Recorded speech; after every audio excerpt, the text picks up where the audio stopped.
Hello dear students, कैसे हैं आप सभी। आई होप आप सभी अच्छे होंगे और आज की क्लास को आप एंजॉय करने वाले हैं। देखिए, आज जो हम पढ़ने वाले हैं उसका नाम है इलेक्ट्रिक फील्ड। टॉपिक का नाम है इलेक्ट्रिक फील्ड। और फिर ये जानेंगे कि इलेक्ट्रिक फील्ड इंटेंसिटी क्या होती है और इलेक्ट्रिक फील्ड लाइंस की प्रॉपर्टी क्या होती है ना। तो ये बेसिकली आज हम इस वीडियो में कवर करने वाले हैं। इससे पहले के लेक्चर में हमने ये जाना था कि कुलम्ब्स लॉ क्या है और उससे हम कैसे फोर्स का कैलकुलेशन कर सकते हैं। तो चलिए आप अब शुरू करते हैं इस पार्ट नंबर 5 को। ठीक है, तो चलिए स्क्रीन की तरफ देखिए। सबसे पहले आ जाते हैं, जानते हैं कि इलेक्ट्रिक फील्ड क्या होता है। देखिए, जब हम बात कर रहे हैं कि इलेक्ट्रिक फील्ड की, यानी कि हम बात कर रहे हैं किसी फील्ड ऑफ फोर्स की जो कि चार्ज के अराउंड बनता है, जिसकी वजह से वो दूसरे चार्ज पर क्या लगा सकता है, फोर्स लगा सकता है। तो अब डेफिनेशन कैसे लिखें, क्योंकि हमें तो एग्जाम में डेफिनेशन भी तो लिखना पड़ेगा इलेक्ट्रिक फील्ड का। तो देखिए यहाँ पर इलेक्ट्रिक फील्ड की डेफिनेशन मैंने यहाँ पर ऑलरेडी लिख दिया है सिंपल लैंग्वेज में। इलेक्ट्रिक फील्ड क्या होता है? The space around a charge in which electrostatic force of attraction और repulsion can be experienced by some other charge is known as electric field of that charge. मतलब जैसे एक charge है, मान लो ये। अब इस चार्ज के चारों तरफ का वो एरिया जिसमें कोई दूसरा चार्ज एंटर कर जाए तो उस पर इलेक्ट्रोस्टैटिक फोर्स लगने लगेगा। मतलब या तो उस पर अट्रैक्शन का फोर्स लगेगा या रिपल्शन का लगेगा। अब ये तो डिपेंड करेगा उसके नेचर पर, क्योंकि अगर मान लो कि ये जो फील्ड बना है ये इस चार्ज की वजह से बना है और ये चार्ज पॉजिटिव है, ठीक है, और ये भी पॉजिटिव है, तो ये यहां पर रिपल्शन होगा। लेकिन अगर ये पॉजिटिव है और ये नेगेटिव है तो अट्रैक्शन होगा, राइट। तो डेफिनेशन तो इतनी सी बनेगी ना कि किसी भी चार्ज के चारों ओर का वो एरिया जिसमें कोई दूसरा चार्ज अगर एंटर कर जाए तो उस पर क्या लगने लगेगा?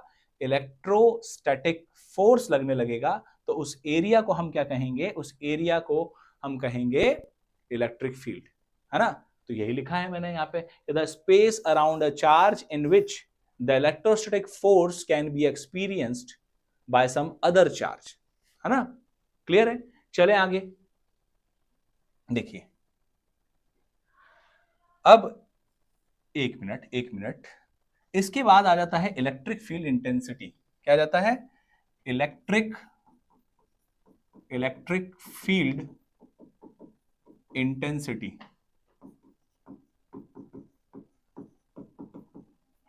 इलेक्ट्रिक फील्ड इंटेंसिटी क्या होती है? देखिए, मान लेते हैं कि हमारे पास एक पर्टिकुलर एरिया गिवन है। जैसे ये है एरिया, एक गिवन है,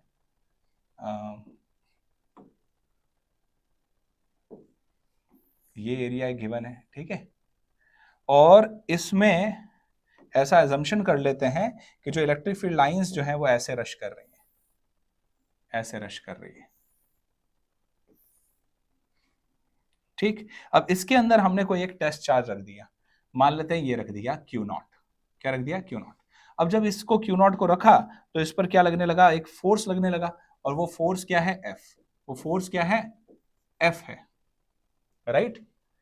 तो अब सवाल उठा ये कि ये जो चार्ज है ये कितना, अगर इसका अमाउंट 1 होता तो ये कितना फोर्स एक्सपीरियंस कर रहा होता। मतलब अगर हमें इलेक्ट्रिक फील्ड इंटेंसिटी निकालना है तो हमें यह सोचना पड़ेगा कि यूनिट चार्ज पर कितना फोर्स लग रहा है। तो डेफिनेशन क्या हो जाएगी इसकी? डेफिनेशन बन जाएगी क्या कि the electrostatic force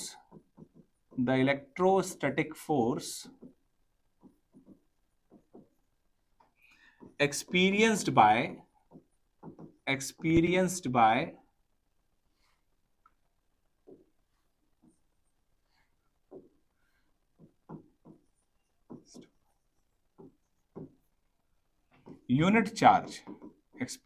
by unit charge in electric field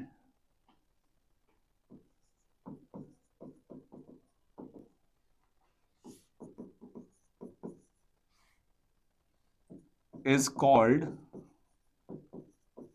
electric field intensity intensity at that point where the charge is kept,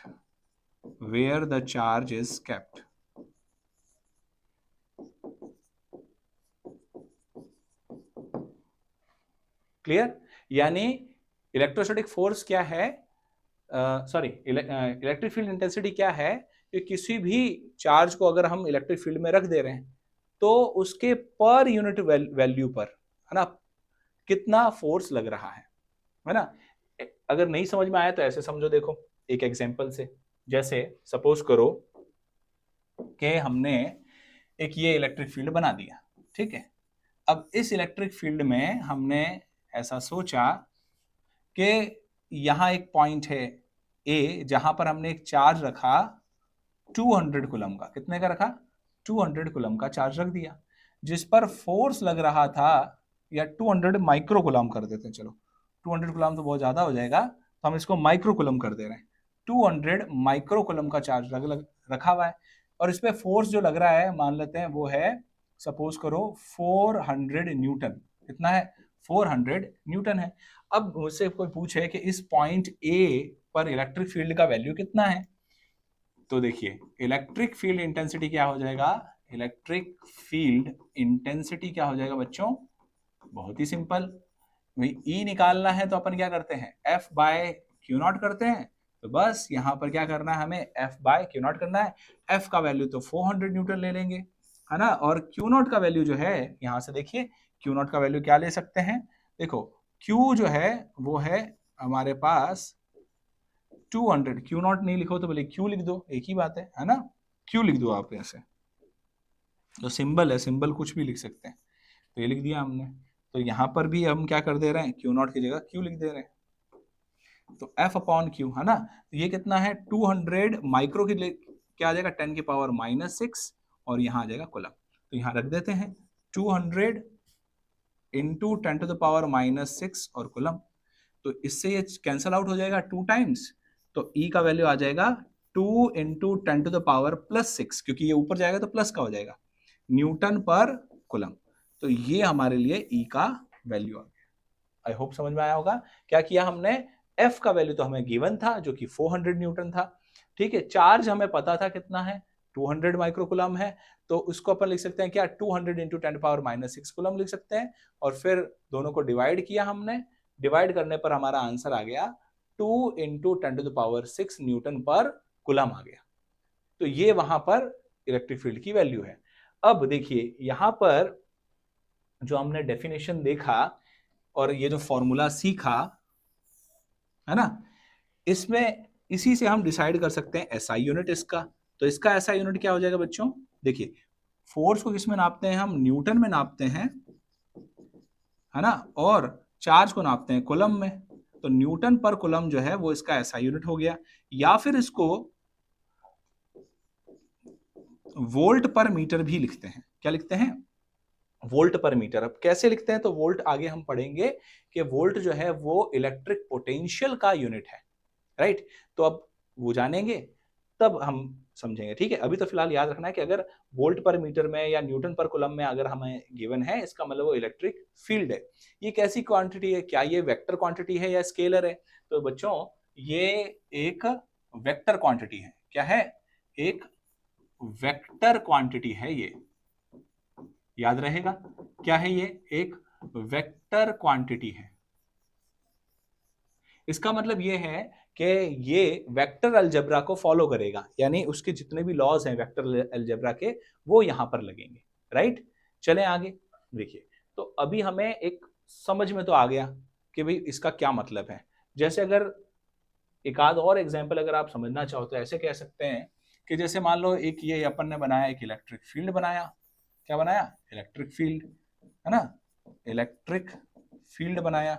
अब इस इलेक्ट्रिक फील्ड में हमने मान लो एक चार्ज यहां रखा, है ना। इस चार्ज का वैल्यू था मान लो 4 कूलम, ठीक, और इस पर 20 न्यूटन का फोर्स लग रहा था। कितने लग रहा था? 20 न्यूटन का फोर्स लग रहा था। तो बताइए इस पॉइंट ए पर इस पॉइंट ए पर इलेक्ट्रिक फील्ड का वैल्यू कितना है। तो इलेक्ट्रिक फील्ड का वैल्यू निकालने के लिए हम क्या करेंगे, एफ बाय क्यू कर देंगे। एफ का वैल्यू कितना है 20 न्यूटन और क्यू का वैल्यू कितना है 4 कूलम। तो आंसर कितना आ गया 5 न्यूटन पर कूलम। एकदम सिंपल। समझ में आया कि नहीं आया। तो इतना सिंपल है ये। लेकिन जैसे ही वेक्टर आ जाता है ना, तो क्या होता है, वेक्टर आने के बाद फिर उसके बाद लंका लगनी शुरू होती है, क्योंकि उसके बाद आ जाते हैं उनके डायरेक्शंस, अलग अलग एंगल पर लगेगा, तो उसका मैग्नीट्यूड निकालना थोड़ा सा टफ हो जाता है। बट जिनको वेक्टर्स अच्छे से आता है उनके लिए ये कोई बड़ी बात नहीं है, लेकिन जिनको वेक्टर्स नहीं आता है, वेक्टर का नॉलेज नहीं है, उनके लिए थोड़ा सा टफ होगा। पर कोई बात नहीं, टेंशन मत लो, मैं तुम्हें हर एक चीज सिखाऊंगा, तुम्हें बस ध्यान से वीडियो को देखना है। ठीक है, चले आगे। देखिए, इसके बाद आ जाते हैं इलेक्ट्रिक फील्ड लाइंस पर। देखिए इलेक्ट्रिक फील्ड लाइंस क्या होती है ना। पहले तो ये जानेंगे इलेक्ट्रिक फील्ड लाइंस होती क्या है और इसका कॉन्सेप्ट कहां से आया था। तो देखिए इसका जो कॉन्सेप्ट है वो माइकल फैराडे ने दिया था। किसने दिया था, माइकल फैराडे ने दिया था। अब माइकल फैराडे कैसे दिखते हैं, तो देख सकते हैं यहाँ पे साइड में, ये देखो, ये इनकी तस्वीर है। ठीक है, माइकल फैराडे की। ठीक है जी। और माइकल फैराडे ने क्या कॉन्सेप्ट दिया कि भाई इलेक्ट्रिक फील्ड लाइंस एक्चुअल में फील्ड कह सकते हैं एक ये लाइन ऑफ फोर्सेस है, जिसके अलोंग क्या होता है, कोई चार्ज मूव करता है, जब उस पर फोर्स लगता है। कौन सा, इलेक्ट्रोस्टैटिक फोर्स। देखिए तो क्या कह सकते हैं, दीज आर द लाइंस। अब ये लाइंस भी हो सकती है, कर्व्स भी हो सकती है ना, तो अपन ऐसे भी लिख सकते हैं, these are the curves. These are the curves, जरूरी नहीं है स्ट्रेट लाइन हो, है ना, तो अपन ऐसे लिख देते हैं, these are the curves along which an electric charge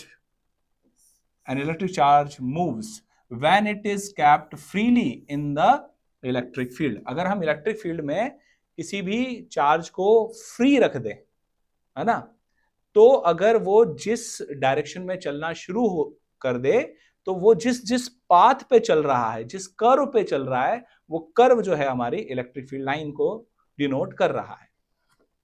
यहां पर मैंने पॉजिटिव चार्ज को रखना है, क्यों, सो दैट हमें एग्जैक्ट पता चल पाएगा। देखिए नेगेटिव चार्ज क्या होते हैं, उल्टे चलते हैं इलेक्ट्रिक फील्ड में। तो जैसे मान लो मैंने सपोज करो कि एक ये एरिया था, ठीक है, ये क्या था, एक एरिया जिसमें इलेक्ट्रिक फील्ड है। अब एक चार्ज सपोज करते हैं, ये चार्ज है एक, ये एक चार्ज है, ठीक, ये एक चार्ज है। अब मैंने ऐसा देखा कि ये जो चार्ज है वो कुछ इस तरीके से चलने लगा, कुछ ऐसे चला, फिर यूं घूम गया, फिर इधर चला। तो ये अगर पॉजिटिव चार्ज है बच्चों, क्या है, पॉजिटिव चार्ज अगर है, तब तो यही डायरेक्शन है इलेक्ट्रिक फील्ड का। तो हर पॉइंट पर इलेक्ट्रिक फील्ड का डायरेक्शन बदल रहा है। जैसा आप देख सकते हैं, यहां पर डायरेक्शन यहां इस जगह थी, इस यहां पर इधर हो गई, यहां ऐसे हो गई, है ना। तो इलेक्ट्रिक फील्ड की डायरेक्शन हर पॉइंट पे बदल रही है। ऐसा कब होगा, जब ये कर्व्स बनेगा। अगर सीधी स्ट्रेट लाइन आ जाती, मान लो ये सीधा सीधा जैसे चल रहा होता, इस तरीके से चल रहा होता, इसका मतलब यह है कि हर पॉइंट पर इलेक्ट्रिक फील्ड का डायरेक्शन कहां क्या था, सेम ही था। ठीक है, लेकिन अगर ऐसे टेढ़ा मेढ़ा कर्व पे ये चलने लगता है, तो इसका मतलब इलेक्ट्रिक फील्ड लाइंस टेढ़ी मेढ़ी हैं। तो हर पॉइंट पर क्या होगा, हर पॉइंट पर इलेक्ट्रिक फील्ड का डायरेक्शन चेंज होगा। अब वो डायरेक्शन कैसे डिटरमाइन होगा, तो उस पॉइंट पर जहां पर भी आप इलेक्ट्रिक फील्ड का डायरेक्शन निकालना चाहते हैं, जैसे मान लो मैं यहां पर निकालना चाहता हूं, तो यहां एक टेंजेंट ड्रॉ कर दें। वो टेंजेंट हमें बताएगा इलेक्ट्रिक फील्ड का डायरेक्शन, उस पॉइंट पर, पर्टिकुलर उस पॉइंट पर बताएगा। क्या ये बात समझ में आ रही है अच्छे से। देखिए नेगेटिव चार्ज लेने से दिक्कत ये आ जाती है ना, कि नेगेटिव चार्ज क्या करता, कि ऐसे नहीं मूव करता, मतलब कर्व तो यही रहेगा, लेकिन हो सकता है जो हम यहां नहीं रखे उस नेगेटिव चार्ज को यहां रखते हैं, तो नेगेटिव चार्ज ऐसे चलना शुरू करता है। पॉजिटिव चार्ज को यहां पर रखा तो वो ऐसे चलना शुरू कर रहा है। ठीक है, यही अंतर है कि हमेशा याद रखो, इलेक्ट्रिक फील्ड लाइंस के अलोंग कौन चलता है, पॉजिटिव चार्ज चलता है, और जो नेगेटिव चार्ज है वो उसके उल्टा चलता है। राइट, तो हमें इलेक्ट्रिक फील्ड का अगर जब भी डेफिनेशन लिखना है, तो उसमें हम ये लिखेंगे कि these are the curves along which an electric charge की जगह उसको थोड़ा सा मॉडिफाई कर दो, एन इलेक्ट्रिक पॉजिटिव चार्ज कर दो, एन इलेक्ट्रिक पॉजिटिव चार्ज। ठीक है, an electric positive charge moves when it is kept freely in the electric field, right. चले आगे देखिए, अब प्रॉपर्टीज की बात करते हैं। देखिए कि प्रॉपर्टी क्या क्या है इलेक्ट्रिक फील्ड लाइंस की, है ना। अब इलेक्ट्रिक फील्ड लाइंस भी बोल सकते हैं या फिर कह सकते हैं क्या, लाइंस ऑफ फोर्सेस भी कह सकते हैं ना। देखिए यहां ध्यान देना, तो प्रॉपर्टी नंबर 1, पहली प्रॉपर्टी क्या है, देखिए, these lines of force make discontinuous curves, that is open curves as they emerge from the positive charge and enter into the negative charge। पहली प्रॉपर्टी तो ये बता रही है कि ये कभी भी कंटिन्यूअस कर्व नहीं बनाते, ठीक है। क्या नहीं बनाते, कंटिन्यूअस कर्व नहीं बनाते, ये डिसकंटिन्यूअस कर्व कह दो या यूं कह दो ओपन कर्व्स बनाते हैं, क्लोज कर्व नहीं बनाते। क्लोज कर्व अगर बनाएगा तो क्या होगा, वो कंटिन्यूअस कर्व हो जाएगा। कैसे देखना, ध्यान देना इधर, जैसे आपने मैग्नेट में देखा होगा, मैग्नेट में ये अगर एन पोल है और ये एस पोल है, तो इलेक्ट्रिक फील्ड लाइंस कैसे रश करती हैं। देखिए इलेक्ट्रिक फील्ड लाइंस ऐसे रश करती है, एन से निकलती है, एस में एंटर करती है और फिर एस से चलती है एन की तरफ, कुछ इस तरीके से रश कर रही होती है ना। तो ये क्लोज बना रही है, यानी कि ये मैग्नेटिक फील्ड लाइंस तो क्या बना रही है, मैग्नेटिक फील्ड लाइंस क्या बना रही हैं, क्लोज्ड कर्व बना रही हैं। क्या बना रही हैं, क्लोज्ड कर्व, राइट। लेकिन इलेक्ट्रिक चार्जेस के साथ ऐसा नहीं होता है, तो इलेक्ट्रिक फील्ड लाइंस ऐसे नहीं बनाएगी। क्यों, देखना यहां पे ध्यान से। मान लो कि ये एक चार्ज है, ठीक है, कोई भी पॉजिटिव चार्ज है, ये प्लस का है ना, प्लस का क्यू लिख देते हैं। तो अब क्या होगा, इससे जो लाइंस जो हैं इलेक्ट्रिक फील्ड लाइंस, वो कुछ इस तरीके से बाहर आएंगी। कैसे बाहर आएंगी, एक मिनट रुकना, ऐसे बाहर आएंगी हर डायरेक्शन में।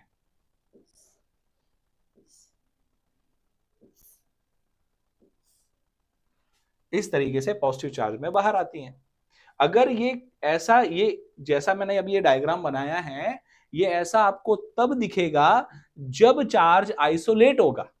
जब चार्ज क्या होगा, आइसोलेट होगा, मतलब उसके आसपास कोई दूसरा चार्ज ना हो, तब इलेक्ट्रिक फील्ड लाइंस आपको ऐसे बिल्कुल रेडियली आउटवर्ड्स निकलती हुई नजर आएंगी। कैसे अभी आ रही हैं ये इलेक्ट्रिक फील्ड लाइंस बाहर, ये आ रही हैं रेडियली आउटवर्ड्स आ रही हैं। कैसे आ रही हैं, रेडियली आउटवर्ड्स आ रही हैं, रेडियली आउटवर्ड्स।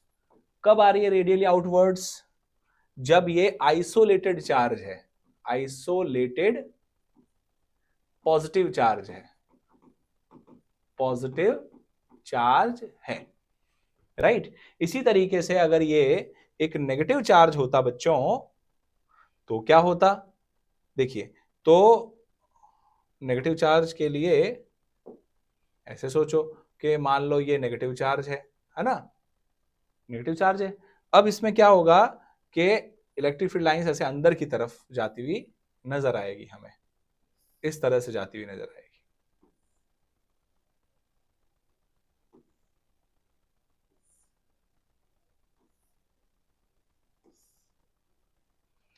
ऐसा किसके साथ होगा, नेगेटिव चार्ज के साथ होगा, है ना। तो ये आइसोलेटेड नेगेटिव चार्ज है, आइसोलेटेड नेगेटिव चार्ज,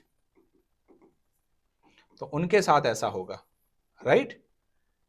तो कैसा, ये रेडियली इनवर्ड जाती हुई नजर आएंगी, रेडियली इनवर्ड्स जाती हुई नजर आएंगी हमें, राइट। अब सोचो कि ये आइसोलेटेड नहीं होते, ये आइसोलेटेड नहीं होते, मतलब कि एक चार्ज के पास कोई दूसरा चार्ज प्रेजेंट होता, ऐसे केस में क्या होता। आ जाइए देखते हैं कैसे इलेक्ट्रिक फील्ड लाइंस बनेंगी, है ना। देखिए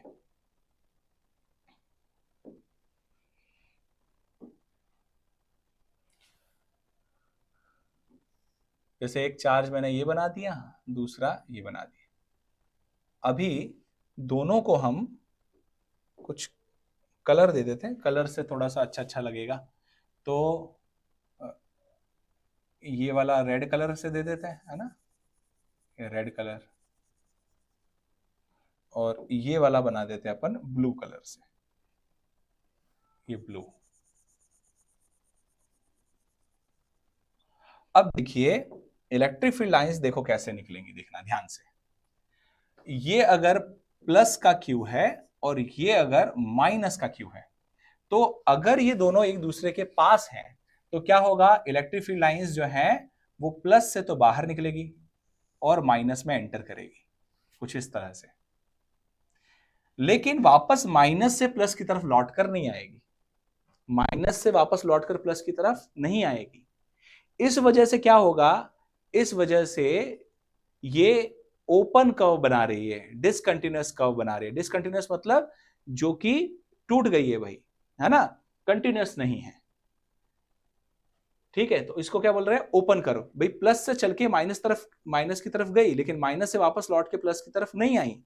जबकि मैग्नेटिक फील्ड लाइंस के साथ हमने क्या देखा था कि भाई देखो, एन से निकल करके एस की तरफ गई थी, लेकिन वापस एस से एन की तरफ आई, तो ये कंटिन्यूअस या क्लोज कर्व बना रही थी। जबकि इस वाले में हम ऐसा नहीं देख रहे। समझ में आ रही बात। अब इसके आसपास दूसरी इलेक्ट्रिक फील्ड लाइंस कैसे रहेंगी, तो देखिए ये वाली ऐसे जाएगी, ये कुछ ऐसे जाएगी, क्योंकि ये लाइंस एक दूसरे को रिपेल भी करती हैं आपस में, इसलिए कुछ ऐसा कर्व आपको देखने को मिलेगा।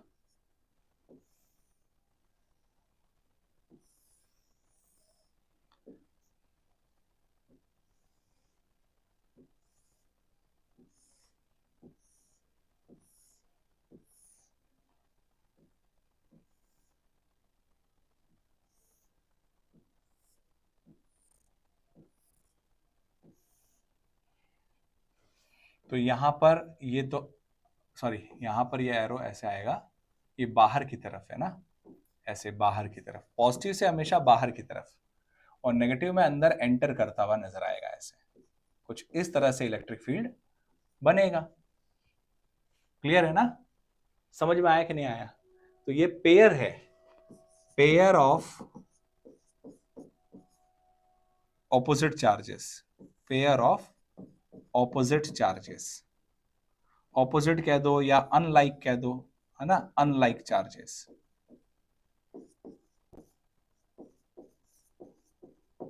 अब इनमें क्या हो सकता है ना कि किसी का स्ट्रेंथ ज्यादा हो सकता है और किसी का कम। भाई चार्ज मान लो पॉजिटिव चार्ज अमाउंट में ज्यादा था, मैग्नीट्यूड ज्यादा था उसका, और नेगेटिव चार्ज का मैग्नीट्यूड कम था। तो अब ऐसे केस में क्या होगा, ये नंबर ऑफ फील्ड लाइंस में कुछ अंतर आएगा और इनके बीच की स्पेसिंग में भी अंतर आएगा। लेकिन ये सब हम बाद में जानेंगे। फिलहाल अभी हम इसकी कुछ प्रॉपर्टीज करेंगे, बाद में हम ये भी जानेंगे कि ये जो लाइंस हैं ये कैसे अब एक दूसरे के साथ एंगल पे सेट होती हैं, ये बाद में अपन बात करेंगे। ठीक है, अभी फिलहाल केवल इलेक्ट्रिक फील्ड लाइंस कैसे ड्रॉ करते हैं सिर्फ वो सीख रहे हैं। ठीक है जी, आगे देखिए।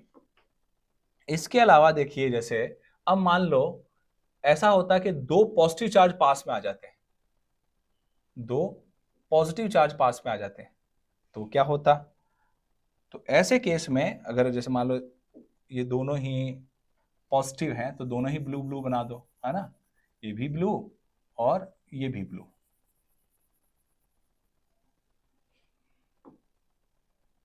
अभी हम इनके मैग्नीट्यूड के बारे में कुछ भी सोच नहीं रहे हैं, ये भी प्लस का क्यू है और ये भी प्लस का क्यू है। तो ऐसे में क्या होता है, ये एक दूसरे को रिपेल करते, तो इलेक्ट्रिक फील्ड लाइंस कुछ ऐसे चल रही होती, ऐसे इधर से भी बाहर निकलेगी, इसमें से भी बाहर निकलेगी, ऐसे, है ना। तो ये इलेक्ट्रिक फील्ड लाइंस कुछ इस तरह से चल रही होती।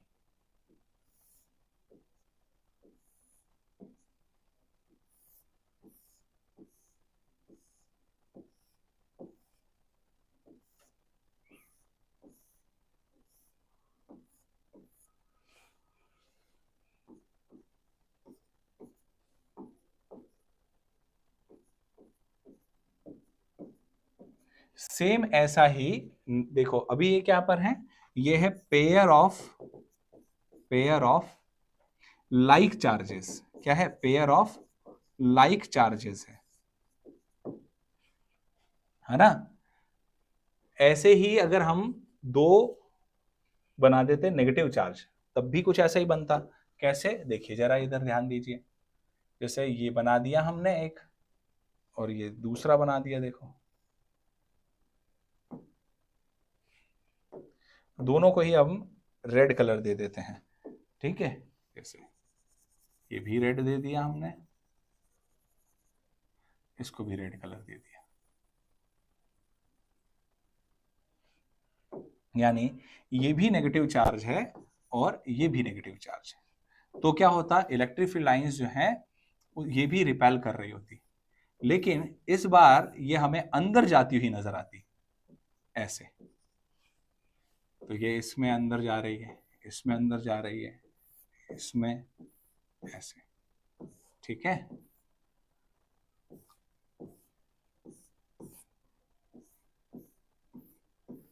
ऐसे कुछ अंदर एंटर करती हुई होती, ठीक है। ये भी क्या हो गया, पेयर ऑफ लाइक चार्जेस। मैंने वहां क्या लिख दिया, एक मिनट रुकना, पेयर ऑफ लाइक चार्जेस। इसी तरह से बच्चों कुछ और भी देखिए, जैसे मान लो एक चार्ज पड़ा होता यहां पर, ठीक है, और इसके सामने कोई मेटल प्लेट रख दी जाती। क्या रख दी जाती, कोई मेटल प्लेट रख दी जाती। ऐसे में क्या होता,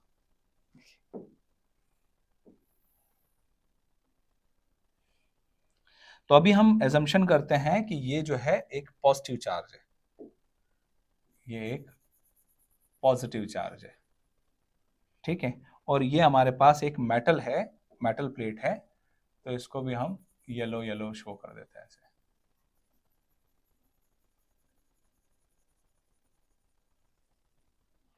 ठीक। तो अब क्या होता कि जैसे ये पॉजिटिव चार्ज यहां पर रखा गया प्लस का क्यू, तो इंडक्शन की वजह से इसके यहां पर इस सरफेस पर नेगेटिव चार्ज आता और इस सरफेस पे ऑब्वियस सी बात है पॉजिटिव चार्ज आता। तो अब ऐसे केस में भाई ये पॉजिटिव से इलेक्ट्रिक फील्ड लाइंस निकलती नेगेटिव में जाती है ऐसे।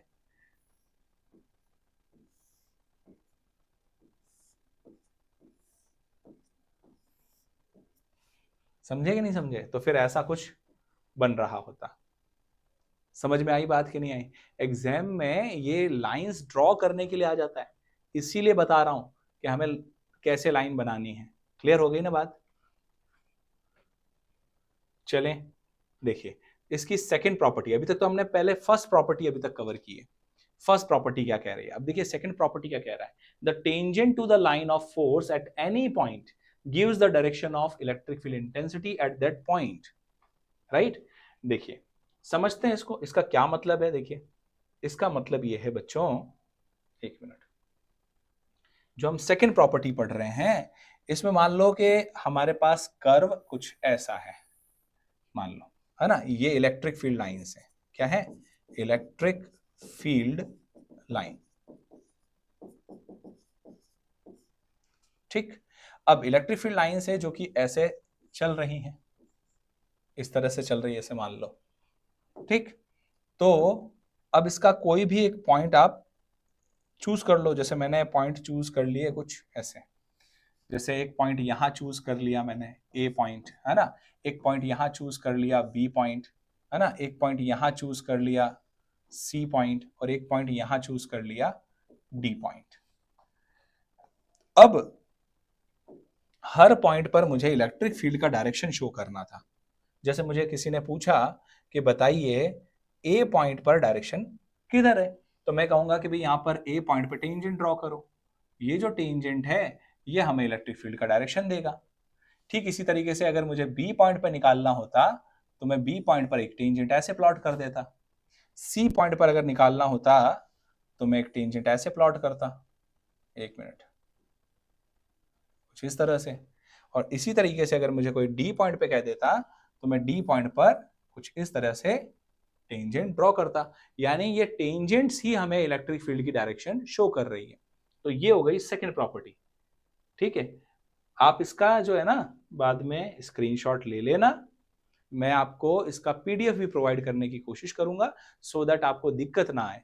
वैसे ज्यादा बेहतर यही होगा कि आप कॉपी और पेन साथ में लेके बैठे और जो मैं समझा रहा हूं, जो लिखवा रहा हूं, उसको साथ साथ लिखते जाएं, राइट। तो देखिए सेकंड प्रॉपर्टी तक तो हमें समझ में आ गया अच्छे से। अब आ जाते हैं थर्ड पॉइंट पर। देखिए थर्ड प्रॉपर्टी क्या कहती है। थर्ड प्रॉपर्टी कहती है कि कोई भी दो इलेक्ट्रिक फील्ड लाइंस एक दूसरे को इंटरसेक्ट नहीं कर सकती। देखिए यही तो लिखा है, these lines never intersect each other because if it were, then there would be two directions of electric field at that point, which is not possible. मतलब क्या हुआ इसका, देखिए मान लेते हैं कि हम दो अलग अलग कलर की इलेक्ट्रिक फील्ड लाइंस ले लेते हैं। अलग अलग कलर इसलिए ले रहे हैं ताकि हमें समझ में आए। एक मिनट, जैसे मैंने यहां पे ले लिया, पहले ले लिया मैंने येलो कलर, तो ये एक पहली इलेक्ट्रिक फील्ड लाइन है ना, इलेक्ट्रिक फील्ड लाइन है। और एक दूसरी ले ली ग्रीन कलर से, ऐसे मान लो ऐसे ले ली, और मैं ऐसा एजम्पशन कर रहा हूं कि एक दूसरे को कट कर रही है, हालांकि नहीं करती है, बट मैं ऐसा एजम्पशन कर रहा हूं। ठीक, अगर ऐसा होता तो जो इसका इंटरसेक्शन पॉइंट है, मतलब कौन सा, ये वाला पॉइंट, इसी को तो बोल रहे हैं intersection point. Intersection point, intersection point कह दो या कह दो कि वो कट करने वाला पॉइंट, एक ही बात है ना। तो अब यहां पर देखा जाए तो यहां पर इलेक्ट्रिक फील्ड का दो डायरेक्शन हो जाएगा। देखो कैसे आ जाएगा, देखो यहां पे ध्यान देना, इस लाइन के अलोंग अगर मैं बनाऊंगा टेंजेंट तो वो कुछ ऐसे रहेगा, और इस लाइन पर अगर मैं टेंजेंट ड्रॉ करूंगा तो वो कुछ ऐसे रहेगा। तो अब ये क्या हो रहा है, ये दो डायरेक्शन दे रहा है इलेक्ट्रिक फील्ड की। ये बता रहा है कि इलेक्ट्रिक फील्ड जो है इधर भी है और इधर भी है। अब आप जानते हैं कि इलेक्ट्रिक फील्ड जो है, इलेक्ट्रिक फील्ड क्या है, इलेक्ट्रिक फील्ड जो है वो एक वेक्टर क्वांटिटी है। क्या है, वेक्टर क्वांटिटी। और हर वेक्टर की एक स्पेसिफिक डायरेक्शन होती है। हर वेक्टर की क्या होती है, a specific direction, specific direction होती है भाई।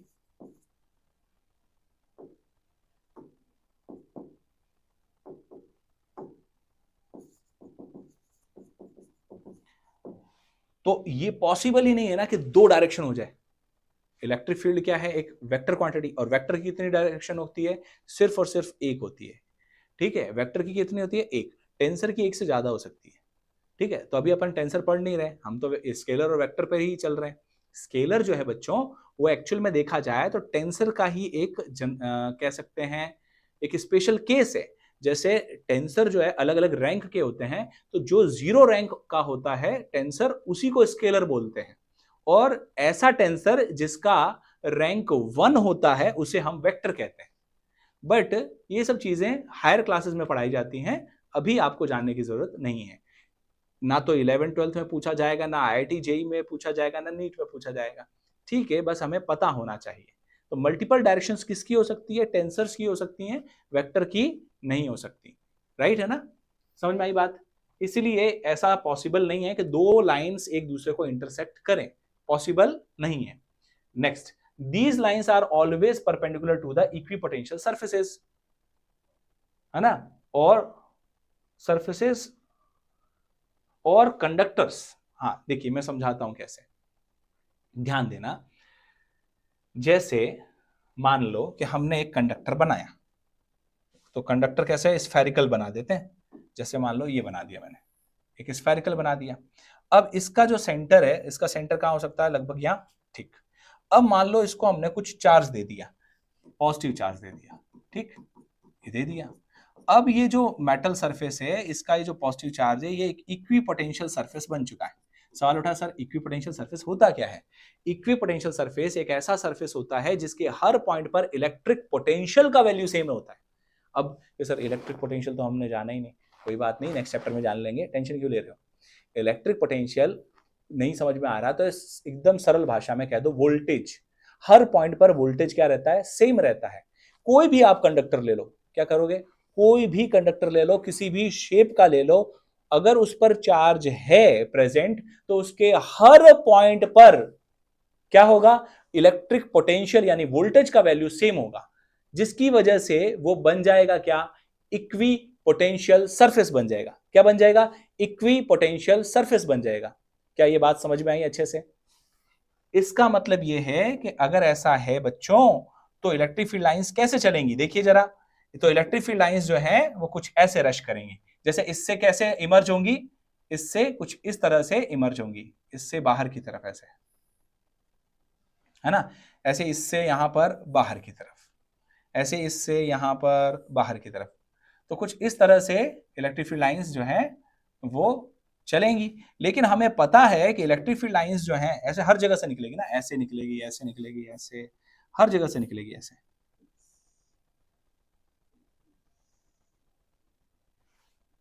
लेकिन हमें ये पता है कि जो रेडियस होता है, क्या होता है, जो रेडियस होता है, जैसे ये मान लो ये तो रेडियस ही है ना एक तरीके से, तो ये रेडियली आउटवर्ड आ रही हैं, तो ये वाला जो चीज है ये हमें पता है कि इसके क्या होता है, परपेंडिकुलर होता है, यानी 90 डिग्री पर होता है। तो देखा जाए तो ये अगर सरफेस हमारा इक्विपोटेंशियल सरफेस है, इक्विपोटेंशियल सरफेस है तो, और ये इलेक्ट्रिक फील्ड लाइंस है, ये क्या है, इलेक्ट्रिक फील्ड लाइन, तो ये दोनों एक दूसरे के साथ किस एंगल पर है, तो एक दूसरे से 90 डिग्री के एंगल पर है ना, तो परपेंडिकुलर ही तो बाहर आ रही है। समझ में आया कि नहीं आया, क्लियर है ना।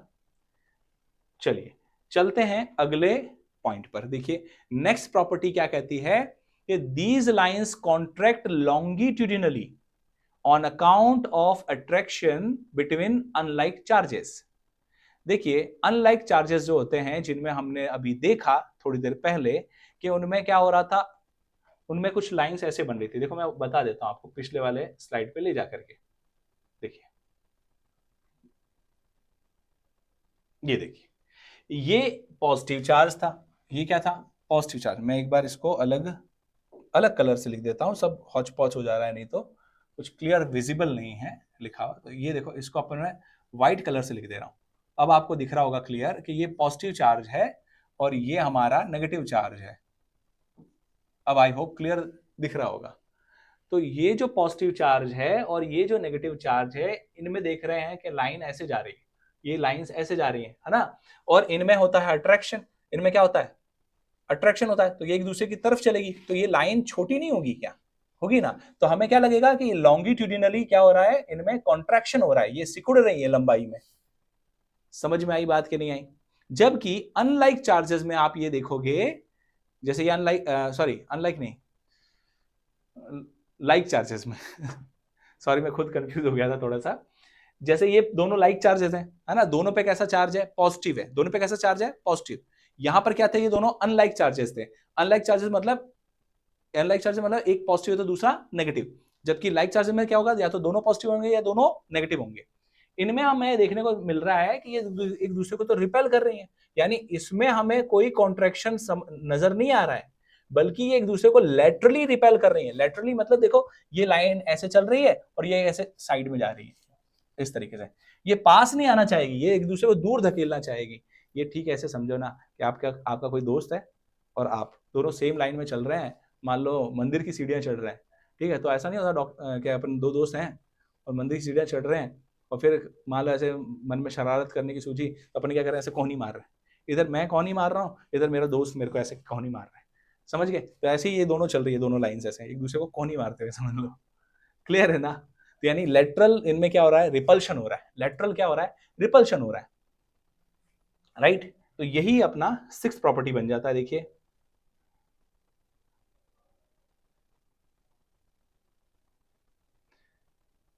है ना, these lines exert a lateral pressure on account of repulsion between like charges, right?